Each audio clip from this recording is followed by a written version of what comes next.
Good morning and welcome to the Niskanen Center's Right to Repair webinar.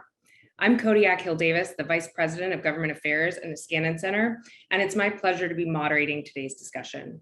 Before I introduce our panelists, a quick reminder that the audience can pose questions throughout the discussion by using the chat and Q&A functions at the bottom of your screen, and we'll try to answer them all at the end.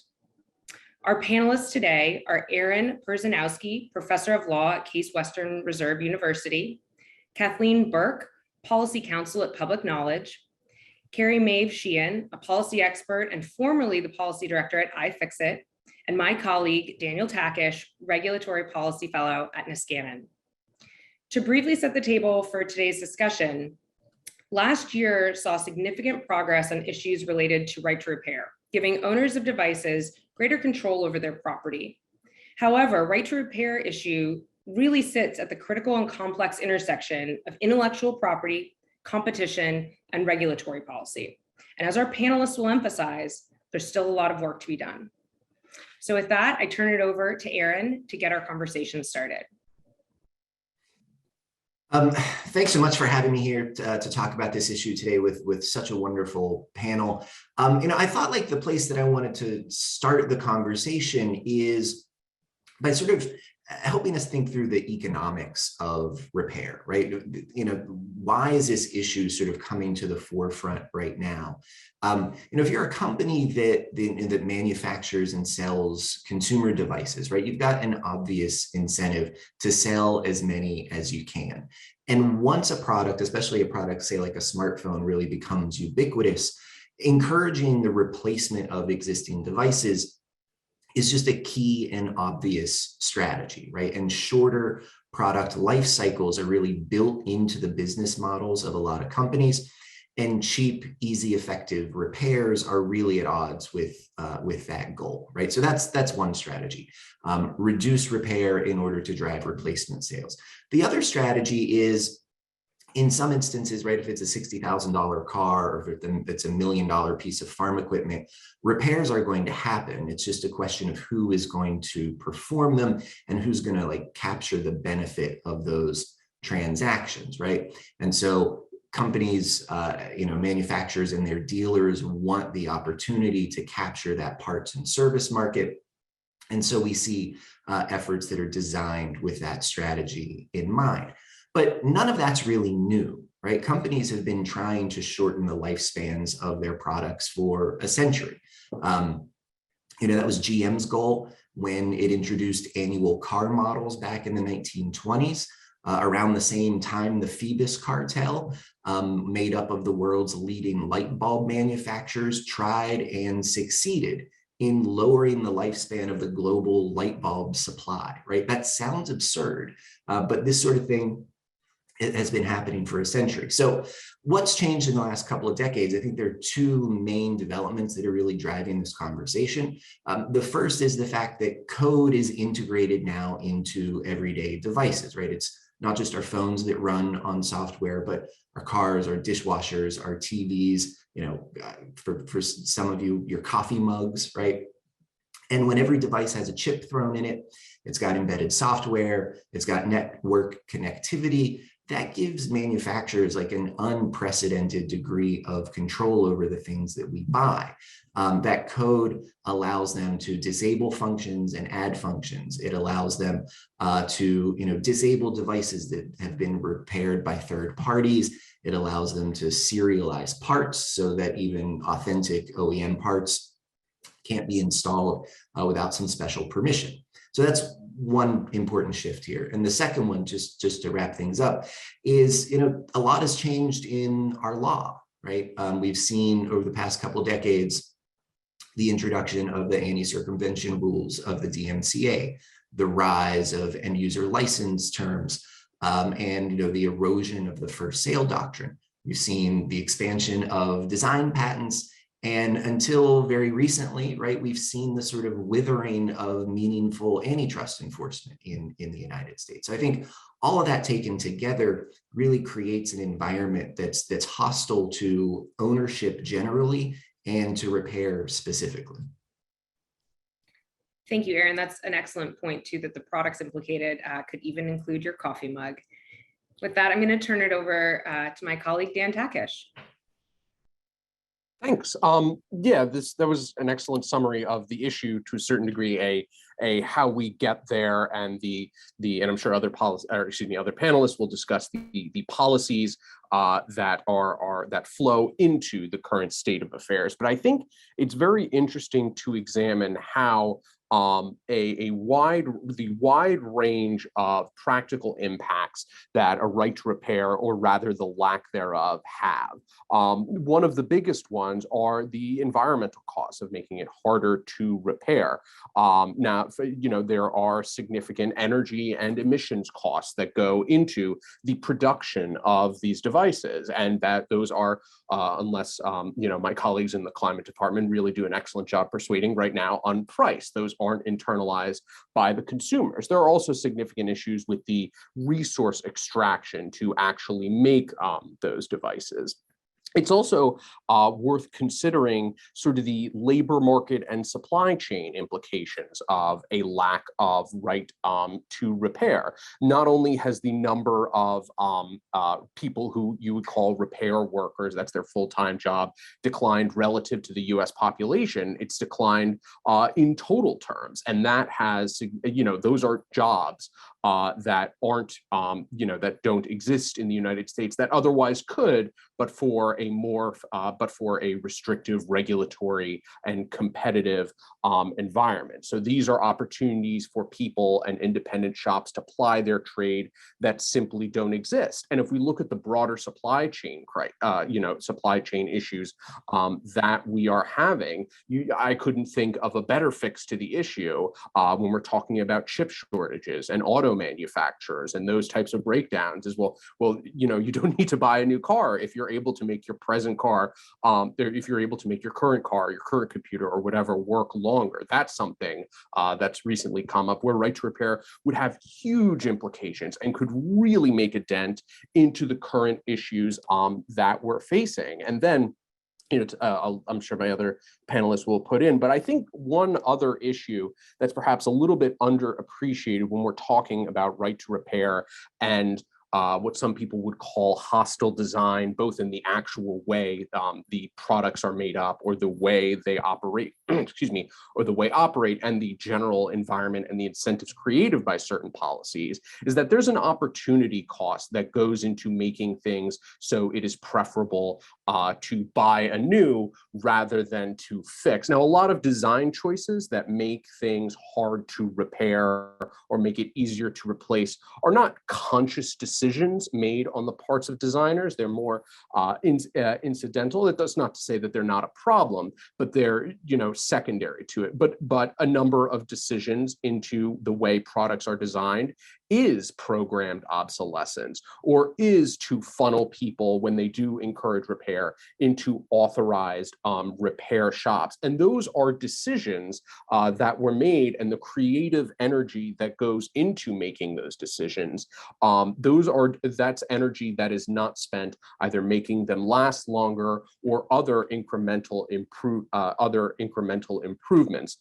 So that is inventive energy that, leaving aside the quality of the inventions, could be spent elsewhere. So it's a wide range of outcomes and negative effects that are caused by a regulatory and economic environment that prohibits, in many cases, choices people otherwise would be willing to make, but for significant regulatory barriers. So Dan, I think one of those specific regulatory barriers is Section 1201, which I'd like to turn it over to our colleague, Kathleen, to get into. Yeah, Section 1201 is part of the Digital Millennium Copyright Act, and it's this provision that basically makes it illegal to circumvent a digital lock that is protecting a copyrighted work.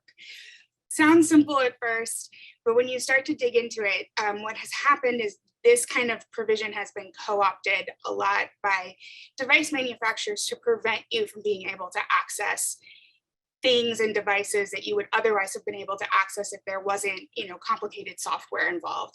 So, for example, the video game consoles have this pairing between the optical drive and the mainframe that is protected by one of these digital locks.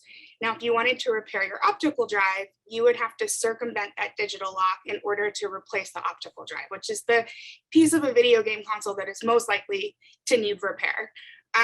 But if you did that, normally you would be violating section 1201. I'll get into why you're not anymore, but you would have been up until about a couple months ago. And so that would have prevented you from being able to repair your device, which is something you're completely able to do. But because of this obscure provision of the Digital Millennium Copyright Act, you would have been, committing a crime to do so. So now, in order to balance out that section 1201 provision, there is this 3-year exemption request process. And so the most recent exemption request process was in 2021. And we did win this exemption request to repair a video game console. It was a petition that Public Knowledge, my organization, and iFixit worked on together. And the thing is like, yay, we won this exemption request, but that's not the end of the battle. It's an exemption request that we're going to have to continue to ask for every 3 years. And so it's this ongoing, arduous, time-consuming process that has no guarantees of continued success over the years. And so section 1201, it's impacted not just video game consoles, but it's impacted the right to repair medical equipment. It's impacted the right to repair automobiles. It's impacted the right to repair farm equipment, your phone, all kinds of devices. And this 3-year review process really doesn't balance out the need for these types of exemptions in order to do perfectly legal things. And I want to talk a little bit about how this impacts First Amendment stuff. So one of the reasons that you can get an exemption request is if the purpose of the exemption is to do something that's called a fair use.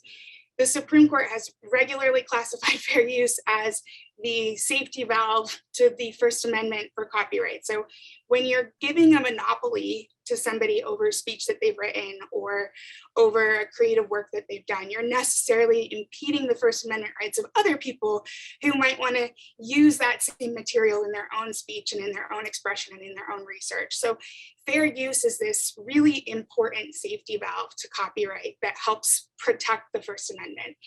And so with this 1201 provision, that makes it essentially de facto illegal to do something, even if it is a fair use, it really is impacting the First Amendment and it's impacting copyright and how that all plays out. So it's a pretty important issue. And, it's not without hope. Right now, actually yesterday, amicus briefs were due in this court case called Green v. DOJ, where there is a constitutional challenge to section 1201 as it stands as, as chilling effect it has on the First Amendment rights of citizens. So that is a case that if you are paying attention to this space, you're going to want to track, you're going to want to see what happens. Essentially what happened at the district court level is the plaintiffs were allowed to continue their case with their personal claims, but the First Amendment had violated Section 1201 had violated their personal First Amendment rights to do security research and some other things. But the district court dismissed the challenge that Section 1201 on its face was unconstitutional. And so that's the piece that is being appealed right now, is whether or not they'll be able to continue to bring that constitutional challenge to Section 1201. So keep an eye out on that if you're interested in seeing how this copyright barrier to right to repair plays out over the next few months, year or so. Thanks, so Kathleen. I wanted to come back, if I could, to one of the points that Kathleen made about the triennial anti-circumvention rulemaking process. We have seen over the last few cycles here consistent wins for the general principle that engaging in repair is a lawful activity that does not violate copyright law. And I think establishing and reaffirming that principle is incredibly important. I do think, though, it's worth pointing out one of the really important shortcomings here of the DMCA rulemaking process is that it applies to one provision of Section 1201 but not all of them, right? So it provides some legal cover for engaging in the act of circumvention, right? For actually bypassing or disabling these digital locks. It does not apply to the provisions that deal with what's called trafficking, right? Which is the making and distribution of tools that enable other people to engage in circumvention, right? So what the Copyright Office has said is, yeah, sure, it's totally lawful for you to circumvent, but it's not lawful for anybody else to make a tool or to make software that allows you to circumvent. And that's just the way the statute is written, right? That's not something the Copyright Office has much of a choice about. But on a practical level, that means that if you want to replace the optical drive in your PlayStation 5, as Kathleen tells us absolutely correctly, right, that the Copyright Office says is lawful for you to do, you basically have to roll your own solution to making that happen, right? And that is just asking way too much from the average consumer. And asking a lot from the average independent repair shop, right? Without the ability for someone with real deep expertise and the time and resources to make those tools available broadly, this is in too many cases, right, a sort of empty promise that the Section 1201 rulemaking is offering us, and that's something that we got to think about solutions to. Thank you, Erin. I think that's a great pivot to Carrie to talk a little bit more about what the reform efforts have been, and at the state and national level, and where you see opportunities for positive movement in this direction. Absolutely. And I think before I jump into that, I just want to flesh out a little bit more about the environmental issues that Daniel mentioned. And I'll just kind of give you a few illustrative statistics. So electronic waste is the fastest growing waste stream globally. In 2019, the world produced a record for 53.6 million metric tons of e-waste, which is a 21% increase over a 5-year period. So really massive amounts of electronic waste that end up in landfills, end up exported to other countries. And Americans are still buying new technology. So when we throw out our old devices, we're still buying new ones to replace them.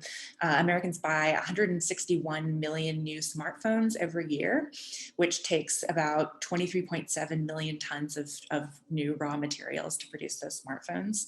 If we kept our phones 1 year longer, it would have the equivalent carbon reduction impact of taking 636,000 cars off the road, and would reduce manufacturing material demand by 42.5 million pounds.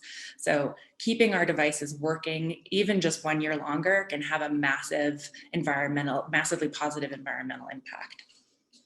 And this is what a lot of local, state, federal, and international governments are dealing with when thinking about right to repair and thinking about the circular economy and what reforms are possible in this space, along with the kind of autonomy and competition issues.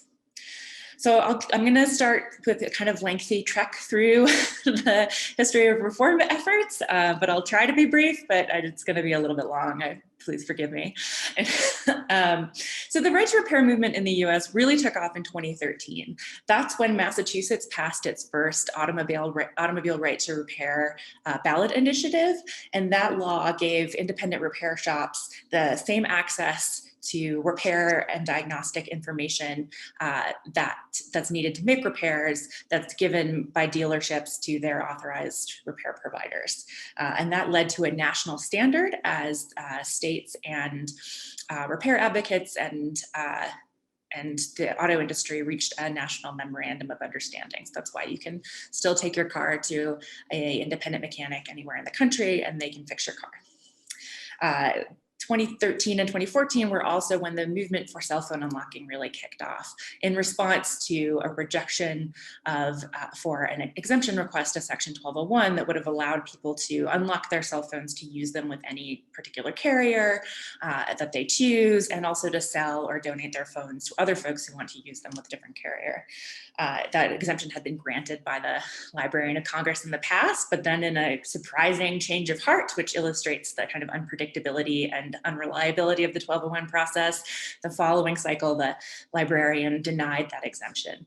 This started a massive nationwide campaign using the We the People petition platform to petition the Obama White House. And in 2014, President Obama signed the Unlocking Consumer Choice and Wireless Competition Act into law, which made cell phone unlocking legal nationwide. Flash forward, and then, during this time, I'm going to flash forward to 2020, but during this time, you'll see continued engagement from right to repair advocates in the 1201 process that Kathleen mentioned, fighting for exemptions and winning them for things like farm equipment and motor vehicles, as two particularly notable examples. So in 2020, Massachusetts passed a second ballot initiative on automobile right to repair, and this one filled a critical gap in the earlier law by targeting telematics systems and requiring manufacturers to create an open data platform that all repair techs could get access to, not just dealerships, because with the advent of advanced telematics systems, dealers had found, and auto manufacturers had found new ways to lock out independent repair techs. So that passed overwhelmingly in 2020. It's still in litigation because immediately after it passed, the automakers sued to prevent and forestall implementation of the law, which is due to take effect this year, with cars with that model year 2022. But that's still pending litigation. There's not been a ruling in that yet. Last year was a landmark year for right to repair. We had a lot of major successes and major wins. There were 43 right to repair bills introduced in 27 states around the country.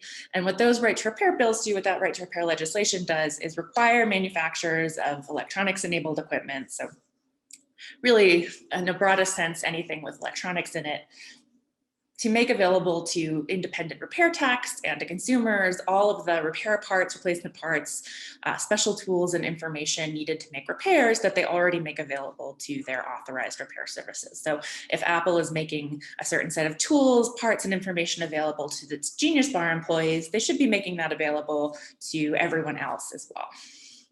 And those bills range in terms of coverage. Some of them cover all electronic devices, some of them just agriculture or medical devices. While none of them passed through both houses of the legislature last year, there was some really excellent progress made. Several passed out of committee. And in New York, a broad right to repair bill for all electronic devices, with a couple of small exceptions, passed through the New York State Senate. And it really set us up well for right to repair legislation at the state level coming into 2022. There was also a federal right to repair bill that mirrored some of these state right to repair bills introduced by Representative Joe Morelli from New York. And President Biden issued an executive order on competition that included two points relative to right to repair. One, calling on the Federal Trade Commission to exercise its statutory rulemaking authority to crack down on anti-competitive and unfair repair restrictions. And two, directing the Department of Defense to produce a report to the White House Competition Council, including a plan for avoiding contract terms and procurement agreements that made it difficult for the Department of Defense and the military to repair their own equipment, especially in the field. And this was a major happening. It's the first time a sitting president has fully endorsed right to repair, and it really kind of lit a fire under a lot of the federal and state efforts in the United States. Following that, and actually early in the year and following that, the FTC released a landmark unanimous report on right to repair called Nixing the Fix, which called out a lot of manufacturers' unfair and anti-competitive repair restrictions, and went through all of the standard arguments that the tech industry and the manufacturers raised about right to repair, that it's not good quality, or that it could be unsafe, or that it's an issue for intellectual property, and found all of them unjustified. And it followed that up and followed the Biden administration's executive order up with a unanimous commitment to ramp up enforcement against unlawful repair restrictions that violate antitrust or consumer protection rules. And the fact that these two things are unanimous is a pretty big deal, because the FTC it can be somewhat politically divisive. So when all of the commissioners, regardless of political persuasion, are unanimously endorsing action, it carries a strong message and a strong commitment for the FTC to take action. There were also a couple of very impactful shareholder resolutions last year.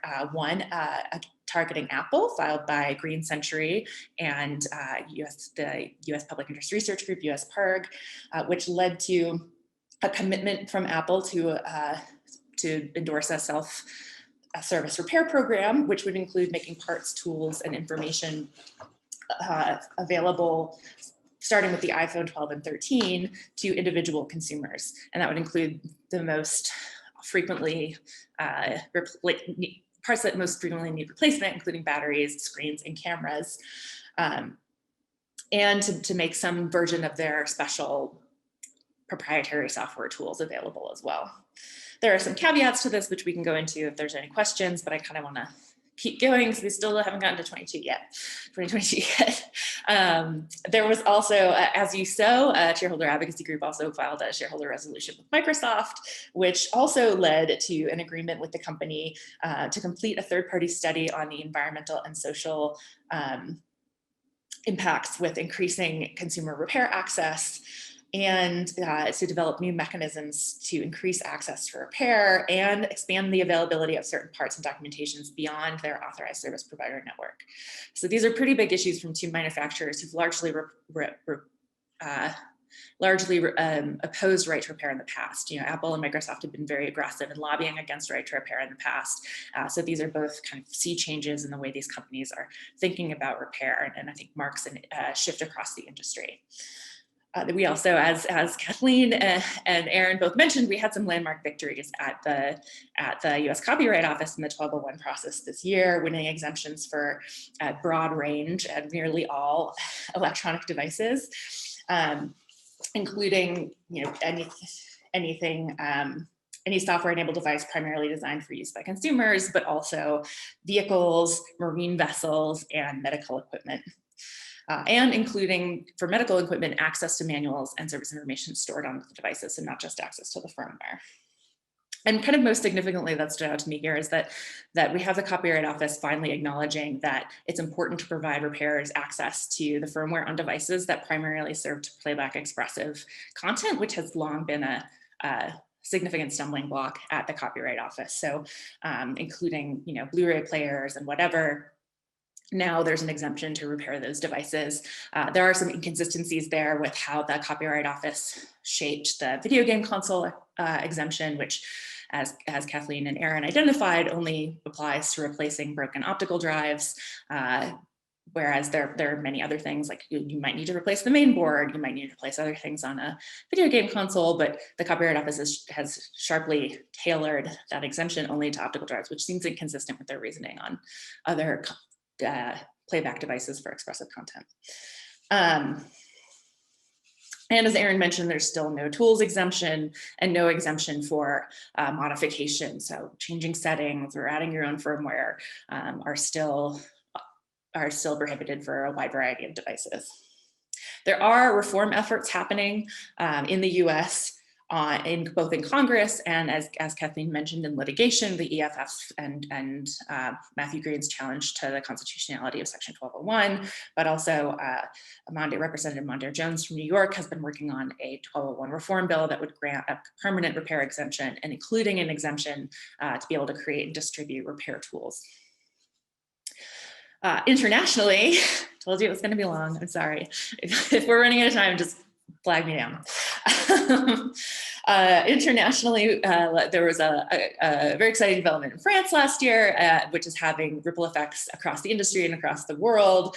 France introduced a Repairability Index, a mandatory repairability labeling system, requiring manufacturers to assess the repairability of their products along a variety of factors, including things that aren't necessarily considered usually part of the mechanical repairability of a product, but things like the availability and affordability of spare parts and the timing of delivery to get those spare parts. And it requires those manufacturers to, assess using this index produced by the French government, assign themselves based on that index a repairability score that they then have to present as a label in a conspicuous manner at the point of sale of these products. So consumers in France can identify, which printer is more repairable, which laptop is more repairable.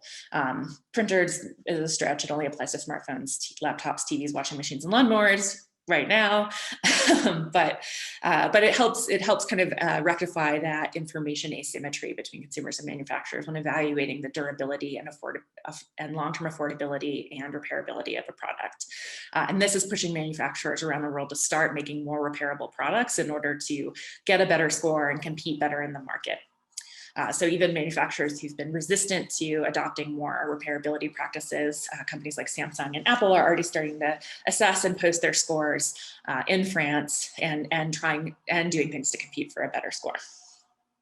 Following that, the EU Parliament voted to support right to repair with a resolution for the EU Commission to develop and introduce a mandatory labeling scheme like the French system region-wide across the EU, including labeling for estimated lifetime and repairability. The EU Commission also passed an eco-design directive that went into effect last March, which includes repairability requirements for TVs, fridges, dishwashers, washing machines, and servers, and requires manufacturers to ensure firmware updates and data deletion tools for up to 8 years after production, and manufacturers must provide professional repair techs with repair information and replacement parts for 7 or 10 years, depending on which product they're talking about. Canada also saw some exciting progress in right to repair. Canada conducted a copyright consultation on some of the copyright limitations and potential interferences with right to repair. Canada has a law very similar to 1201. In fact, many countries around the world do, because the US has been aggressive about including language very similar to our Section 1201 in all bilateral and regional trade agreements in which we've entered into in the past 20 years. And Canada, our agreement with Canada was one of them. And so Canada has a very similar law. Along with that consultation, private member Brian May had introduced a bill to reform Canada's version of Section 1201 and amend copyright law to enable users to access the firmware in their devices for the purposes of repair. There was also some provincial level action in British Columbia, which I think passed a municipal municipal motion to create a right to repair law. All right, now we finally reached 2022. Oh wait, one more thing about 2021. The government of Chile is also considering adopting a repairability index. All right, now we've finally made it to 2022, and this will be shorter because it's only been less than a month. But already legislators in 15 states have introduced or announced that they're going to introduce right to repair legislation, and we're expecting more. We're expecting many of the states from last year that introduced to also introduce this year. And these include California, Colorado, Florida, Hawaii, Illinois, Massachusetts, Montana, Nebraska, New Jersey, New York, Oklahoma, Pennsylvania, Vermont, Virginia, and Washington. And Washington already passed their bill out of committee, which is very exciting. That's a lot of progress for very early in the year. There is a new shareholder action filed by Green Century and US Public Interest Research Group, the same folks who filed the Apple shareholder resolution. And this time they're targeting Google and highlighting that company's record of lobbying against right to repair and Google's ad blocking for repair shops. So Google blocks repair shops from using certain keywords to advertise repair businesses, ostensibly because of the risk of fraud, but with an outsized impact on the ability of independent repair shops to advertise their services. So that shareholder resolution is challenging those elements. And farmers have also filed a class action lawsuit against John Deere over their unfair and restrictive repair restrictions. And then internationally, the EU has promised a legislative proposal on right to repair as part of their European Green Deal in the third quarter of 2022 that would strengthen consumers' right to repair products at fair prices. And we call for independent repairers and consumers to get given free access to repair information and manuals and spare parts at reasonable prices. So a lot of action happening in the EU. The EU is really into the circular economy, so getting a lot of consistent action out of them. In Canada, Brian May, who introduced the copyright reform bill last year, is now in a leadership position. He's the party secretary for the defense minister now, and he's reintroducing his bill, which has been incorporated into the Liberal Party platform in Canada. And the Liberal Party platform now includes recommendations of a broad right to repair for home appliances, plus the copyright reforms reflected in Brian May's bill. Australia, which led a consultation in 2021 on right to repair in Australia and what that would look like in Australia, released their report in December 2021 with a suite of recommendations, and they're expected to act on that report this year. That report found significant barriers to right to repair, and set out recommendations including changes to consumer laws and intellectual property laws, adoption of warranty regulations, and amending the consumer law to not require use of authorized repair services, to give the Australian Consumer Watchdog greater powers, including the power to fine companies that violate the law, and to amend the copyright law in Canada to include provisions that facilitate accessing and using repair information, as well as enable circumvention of digital locks for repair purposes.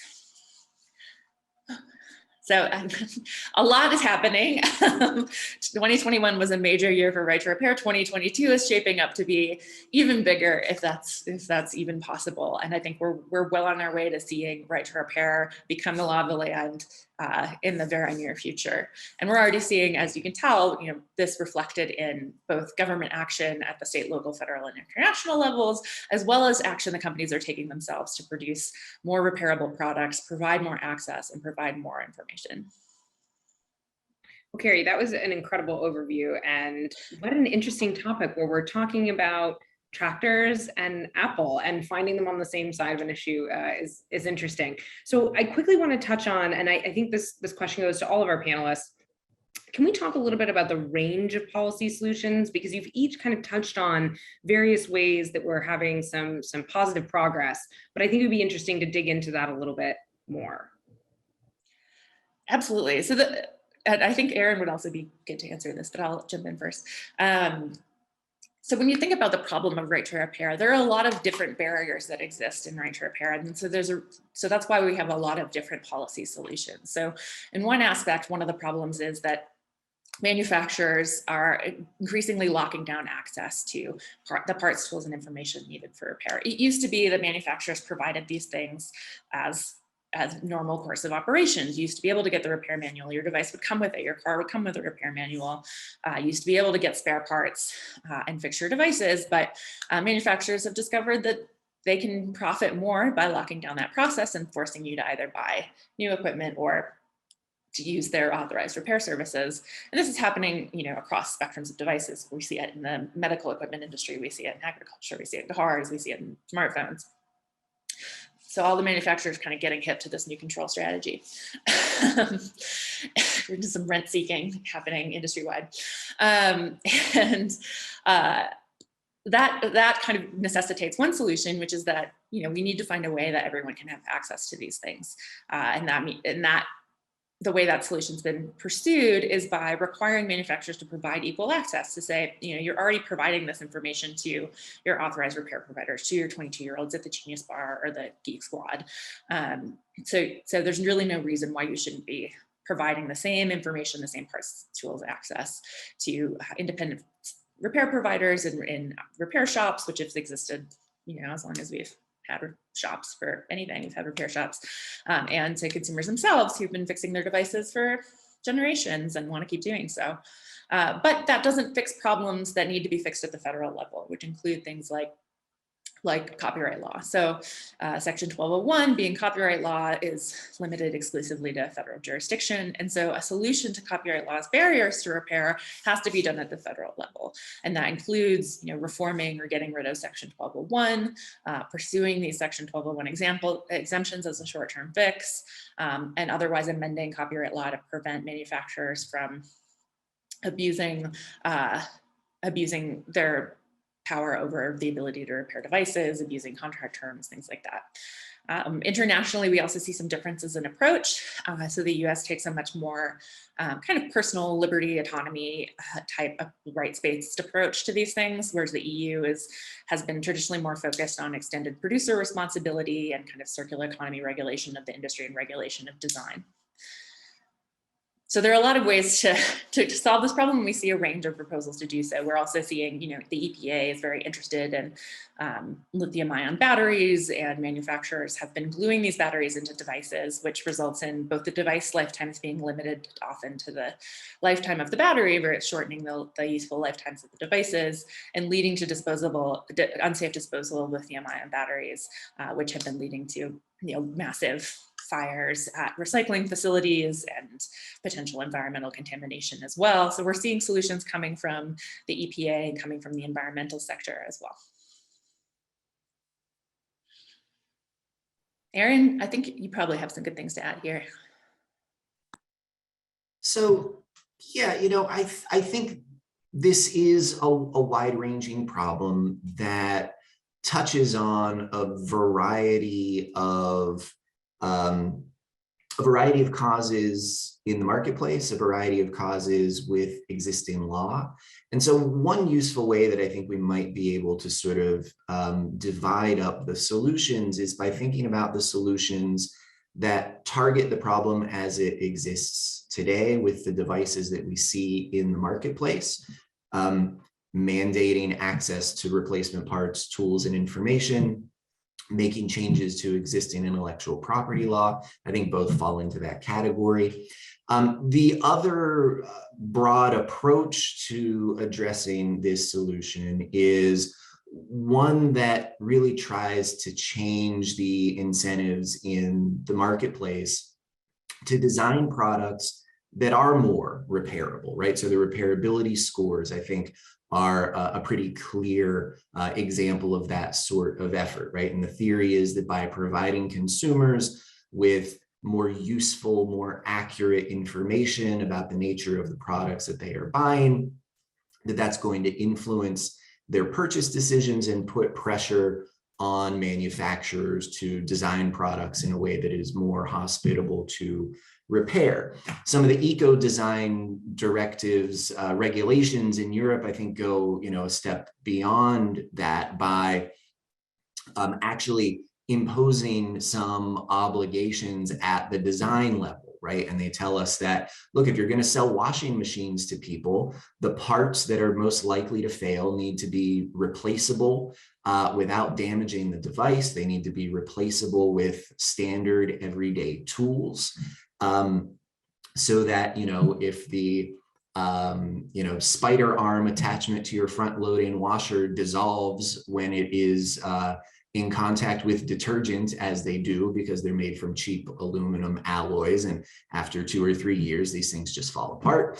And turns out that it's actually cheaper to just buy a new washing machine than it is to disassemble it to replace this cheap part. Why? Well, because of a design decision, right? Now, maybe that's intentional, maybe it's not.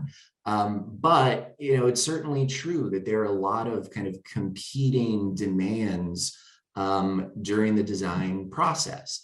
And these regulations, I think, have the benefit of emphasizing certain kinds of considerations, right? Making repair and repairability a higher priority than they are in the marketplace today. And so I think all of these solutions have their place, but I'm increasingly convinced that shifting the incentives for the design and production of consumer devices is really going to be necessary to solve this problem.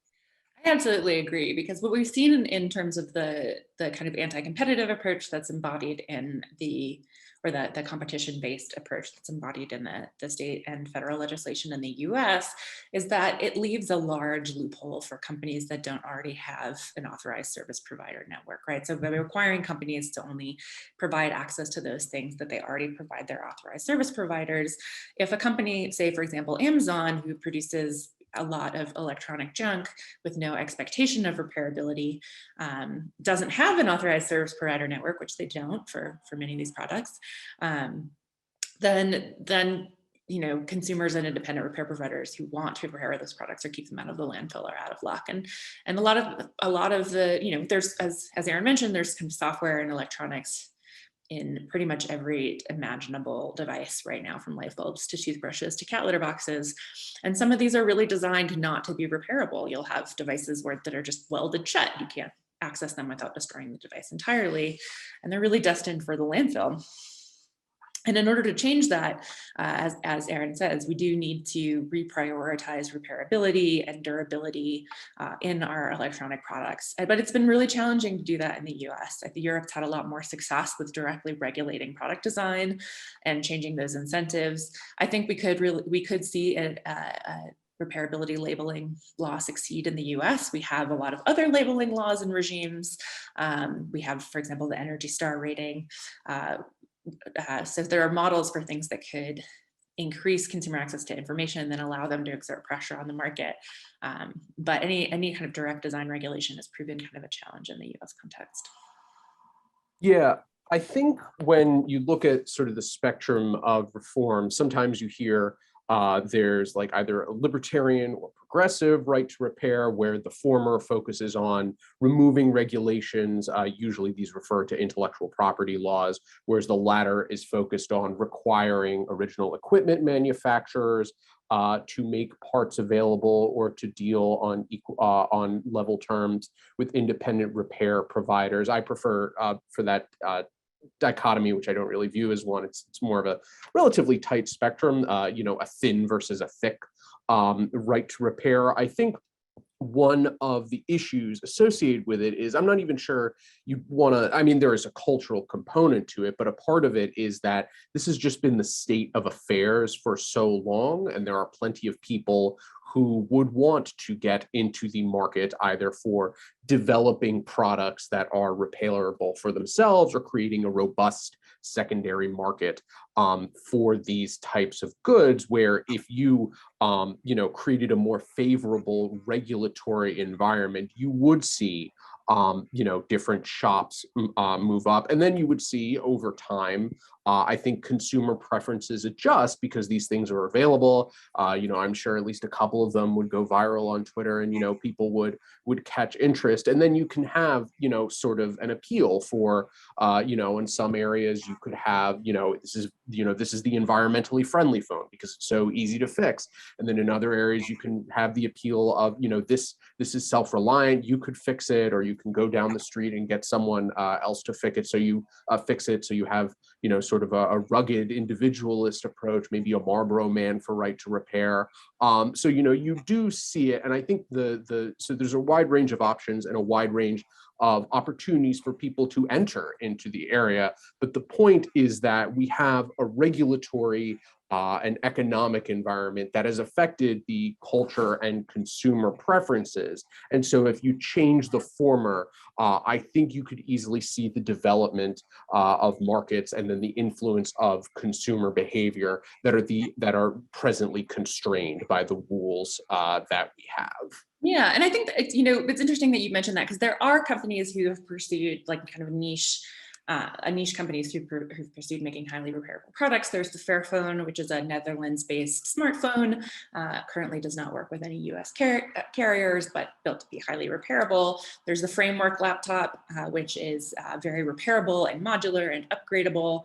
We're also seeing companies like Dell start to make their laptops more repairable and upgradable. So those options do exist. I think what we run into there is the level of market dominance of companies like Apple and Samsung in the smartphone market, and the role those companies have had in their advertising has had in marketing in kind of shaping consumer demand for their products. And I'm kind of, it's a little unclear how exactly we get about fixing that so the Fairphones and Frameworks of the world can compete more equitably in the market. We also, I think, as Anthony mentioned in his question in the Q&A, hi Anthony, that we need to encourage community-based and participatory repair activities. And he's absolutely right. I think there needs to be kind of more of a cultural change valuing repairability and repair in order for there to be more consumer influence on the market. And right now, as a culture, many of us have kind of lost the instinct to repair, at least in the US. In many places around the world, it's very different, and things are repaired and kept as long as they possibly can be. But in the US, we've kind of moved into a more disposable type of culture. And to that effort, it's, I think, also, as Anthony said, very important to encourage these community-based initiatives that are trying to make repair more accessible and more available to people and get people back into the habit. And those include repair cafes, those include tool libraries, those include the Fix-It clinics 24/7, fixing server that anyone can join onto and learn how to fix their devices, watch other people fix things and learn how to fix things. And it also includes, school, high school and college programs that teach people how to fix and repair their devices, and organizations like Free Geek in Portland, Oregon, who take in donated devices to refurbish them and provide access to folks who can't get access to brand new devices. But yeah, I think it's right. We need to have kind of this broader cultural change and make repair a more central part of our culture if we're going to see the market change. Yeah, I just want to add to that. I think one of the issues with repair is not just, what companies have done to restrict repair, what the policies are to restrict repair, but it's also a lack of knowledge amongst people who need to repair their devices. So yes, there are communities out there that are tinkerers and repairers, but it's a much smaller group than it used to be. And things like YouTube have made it more accessible to find ways to repair, like what iFixit does with their repair manuals. But it's not really intuitive for people who don't have some connection already to the tinkerer community to even seek out those resources. So doing things like bringing back in some of your classic like home ec programs into schools, I think are a good way to start to rebuild some of that culture at a really foundational level, in order to kind of have both this double edge of like, how do we fix the policies to promote repair, while at the same time creating a culture that really values and engages in repair activities. And I think that traces actually back to some of these policy and regulatory solutions, right? So I'm in Mexico right now. There is a repair shop on almost every corner. There's a market downtown that I can go into, and then just like stalls and stalls of people repairing all kinds of devices. And so there's a wide variety of access. So even if you can't repair something yourself, like you can go to the market and get your phone fixed for an affordable price.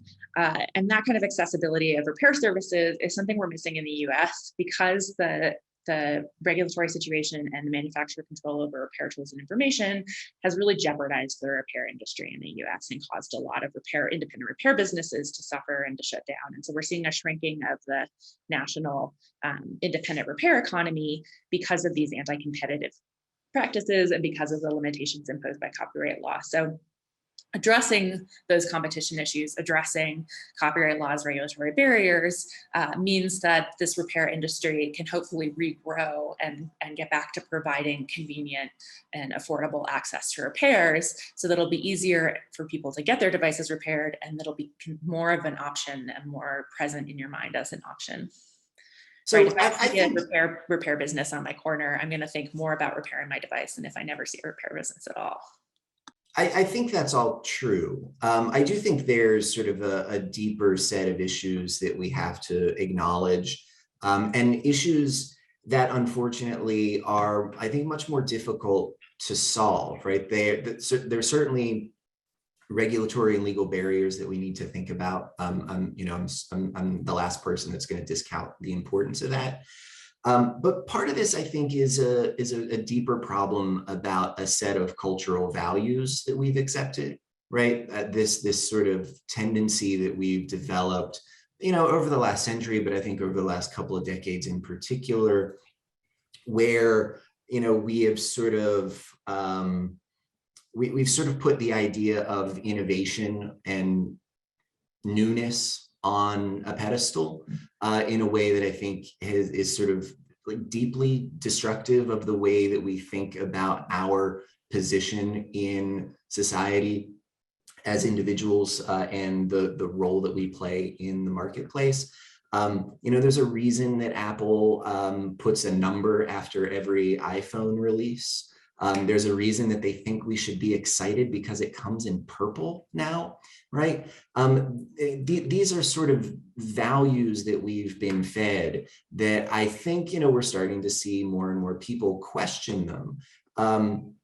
But until we're willing to sort of acknowledge that newness is not sort of the be all end all of modern life, that every shift from square corners to rounded corners, every shaving of a, 0.5 millimeter off the thickness of a device is not some groundbreaking innovation that anyone deserves an award for.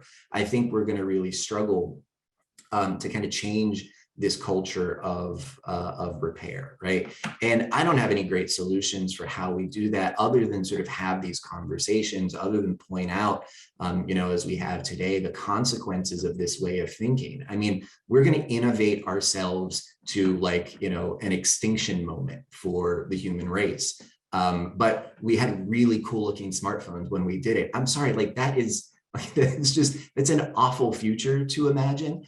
And so I think we got to like confront this mentality. And that's a harder problem.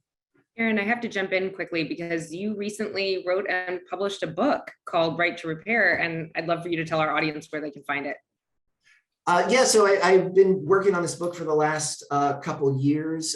Cambridge University Press is publishing it. It's supposed to start shipping in a week or two. I got my copy earlier this week. And, it touches on all these conversations that we've been having today, right? And builds on the work of a lot of people who have been working in this movement for a really long time.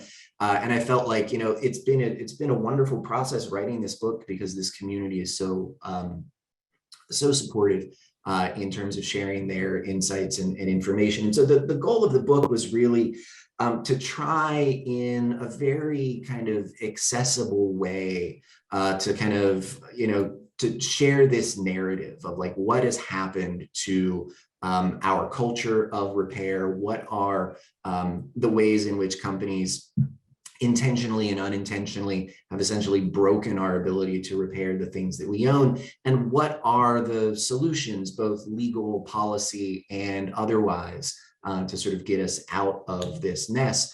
And I'm really excited for people to read it. I think it's obviously we're all here today. It's incredibly timely.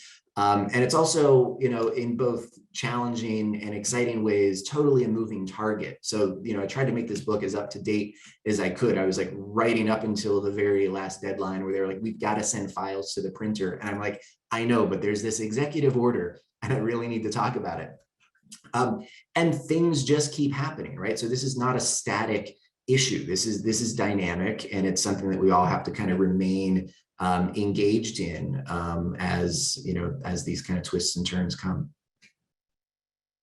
Well, thank you so much to our panelists today for this conversation. One of my favorite aspects of getting to moderate panels like this is that I always end up learning so much. And I have to tell you, as the daughter of two Midwesterners who are the current owners of a Cuisinart that is older than I am, I think this is a very timely conversation and one that I was really pleased to be a part of.